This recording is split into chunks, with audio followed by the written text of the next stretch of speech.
Para sa mga kagaya kong rider, napaka-importante talaga na meron tayong baong action camera sa bawat biyahe natin. Para kung may mangyari mang hindi inaasahan, ay makukuha na natin, mabibidyohan natin, malalaman natin kung sino ang nasa tama o mali. At kung ikaw naman ay isang content creator din, kagaya ko, ay pwede mo rin pagkakitaan yung mga video na ina-upload mo sa social media.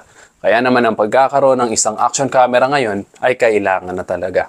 Lalong-lalo pa ngayon na usong-uso na talaga ang tinatawag nating motovlog. At kung ikaw ay isang aspiring content creator, nagbabala ka na rin sigurong bumili ng isang action camera. Kagaya nitong hawak ko ngayon, ito ang SJCam C200 Pro. Maliit lang ang action camera na to pero siguradong magugustuhan mo ang specs and features na meron nito.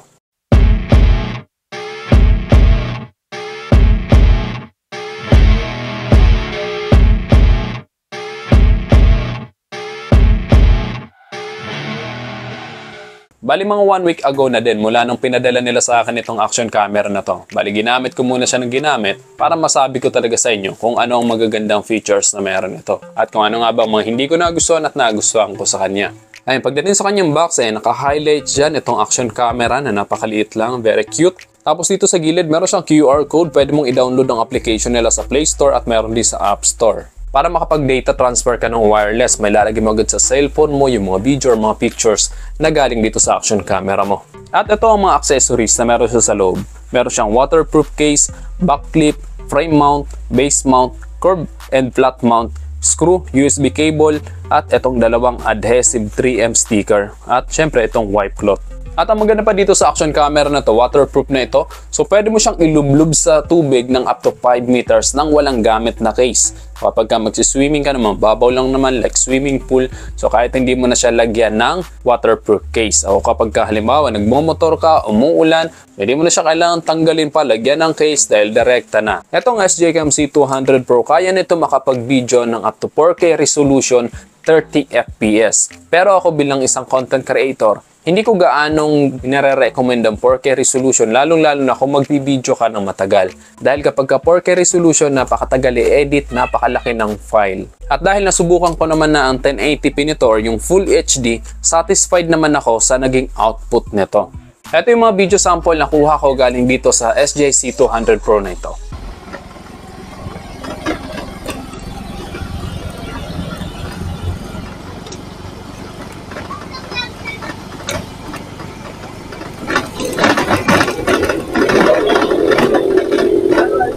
Isa sa napansin ko sa camera na to, nag-autofocus siya. Ay mapapansin nyo dito sa aking side mirror, mas malinaw siya hanggang dito sa visor ng aking motor.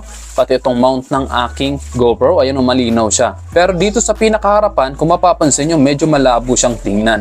So nakafocus siya dito sa pinakaharapan. Bali nakaset ito ng Full HD at naka-wide ang kanyang POV. At sinubukan ko rin siya na naka-front cam. Ito ang kuha niya sa akin. Kung mapapansin nyo, ulo lang ang nakukuhanan sa akin. At ayun, naka-autofocus siya. Pero pagdating sa linaw, sobrang satisfied talaga ako. Yun nga lang, medyo crop siya, masyadong malapit. Sinubukan ko rin siyang i-mount dito sa harapan ng aking motor. Ayan, ito ang kanyang kuha. Kung mapapansin nyo, medyo malabo siya. Pero pagdating naman sa stabilization, okay naman ang kanyang stabilization. Kahit maalog yung daan, ayan, smooth na smooth pa rin ang kanyang kuha. At ayan, nag-video din ako dito sa gilid ng palayan at medyo malabo ang kuha niya. Malinis naman ang aking lens. At okay naman ang setting na ginawa ko. Pero kapag ganyan na nakaharap siya sa'yo, ayan, malinaw yung image mo, yung background mo ang medyo nagbe-blur. So nakafocus talaga siya sa tao. Ito rin ang kuha niya sa gabi o sa low light. Nakukuha na niya naman ng malinaw ang daan. Nakikita mo yung mga sasakyan na dumadaan. Pero ganun din, nakafocus din talaga sa akin. No? Kaya mapapansin nyo, mas malinaw yung kuha niya dito sa harapan kumpara doon sa nasa dinadaanan ko. Ito naman yung kuha ko habang umuulan at ito walang case yan kasi nga waterproof naman itong action camera na to. Isa pa sana gusto ko sa action camera na to, pwede siya makapag-video ng pa-vertical or yung pa-portrait, yung patayo. Dito sa setting, pupunta ka lang dito sa baba at ito turn on mo lang yung vertical video. So makakakuha ka na ng video ng patayo na pwede mong i-upload sa Reels, sa Facebook, or sa TikTok. Anyway, ang action camera na to ay touchscreen na kaya hindi ka mahihirapang pindutin yung kanyang mga indicator dyan sa loob. Ngayon pag-usapan naman natin ang kanyang audio. Yan, panoorin natin ang video na ito. At ito naman ang kanyang audio. Ayan, nagsasalita ako ngayon. Nandito ako sa loob ng bahay. Ang naririnig nyo ay galing mismo dito sa microphone, internal microphone ng SJ-Cam C200 Pro. Ayan, di ba? Napaka-cute lang niya, pero perfect na perfect din talaga pang vlogging. Para ka lang naka-spy cam. Ganun lang siya kalit, pero medyo mabigat siya. Masasabi kong malinaw ang kanyang audio, naka-internal mic lang ako noon, wala pa akong gamit ng external mic. Pero pwede mo rin naman siyang lagyan ng external microphone. Dito sa gilid, pwede mo yung buksan. Tayo no. Itong USB, itong sa kanyang saksakan ng charging, pwede ka na rin dyan makapaglagay ng external microphone. Anyway, ang battery nga pala nito ay naka-built-in na. So kapag ginamit mo siya na low bat, charge mo na lang siya para magamit mo siya ulit. Pero pwede mo naman siyang gamitin habang naka-charge. So kung ikaw ay motovlogger o nakalagay sa sasakyan mo, nakamount siya doon, pwede ka maglagay ng power bank para nakakapag-video ka pa rin habang nag-charge siya.